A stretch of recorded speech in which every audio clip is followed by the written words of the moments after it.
Kilat News Updates. Mga balita ngayon, not guilty plea sa kasong illegal possession of firearms and explosives inihain ng korte para kay dating Congressman Teves. Suspect sa pagpatay sa dalawang pulis sa Bulacan napatay sa engkwentro sa Cagayan. Unemployment at underemployment rate sa bansa bahagyang tumaas ayon sa Philippine Statistics Authority.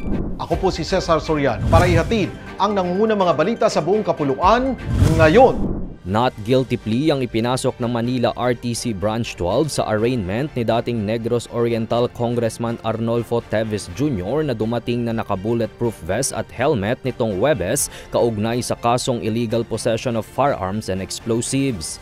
Ayon kay Judge Renato Enciso, kinailangan ng korte na magpasok ng plea matapos gamitin ni Teves ang kanyang karapatang manahimik.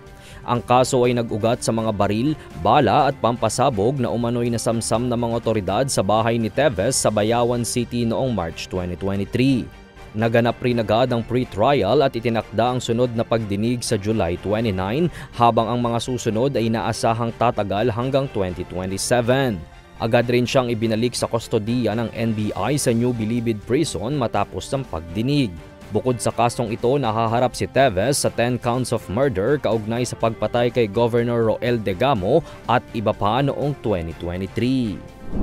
Patay sa engkwentro sa Baggao, Cagayan ang pangunahing suspect sa pagpatay sa dalawang pulis ng Bukawi, Bulacan matapos ang halos 3 buwang manhunt operation. Kinilala ang suspect na si Edison Bayumbon E. Malubay alias Sander na may kasong double murder kaugnay sa pamamaril kina Police Staff Sergeant Dennis Kudjamat at Police Staff Sergeant Gian George de la Cruz noong March 8, 2025. Naganap ang engkwentro noong June 4 sa Barangay Bagacan matapos tangkain ni Bayumbon na makipagbarilan sa mga operatiba na nagsilbi ng warrant of arrest. Nasamsamang Glock pistol ni Kudjamat na kinuha umano ng suspect sa mismong insidente ng pamamaril. Pinangunahan ng Baggao Police Station ang operasyon katuwang ang mga unit mula Pro 2, Pro 3 at Bukawi Police Station.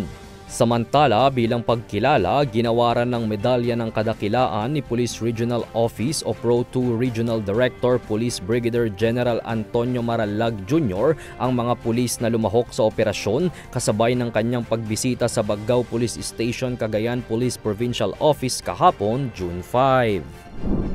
Bahagyang tumaas ang unemployment at underemployment rate sa bansa noong buwan ng Abril ayon sa inilabas na datos ng Philippine Statistics Authority o PSA. Sa huling labor force survey, nasa 4.1% ang national unemployment rate noong Abril na mas mataas kumpara sa 3.9% noong Marso at 3.8% noong Pebrero.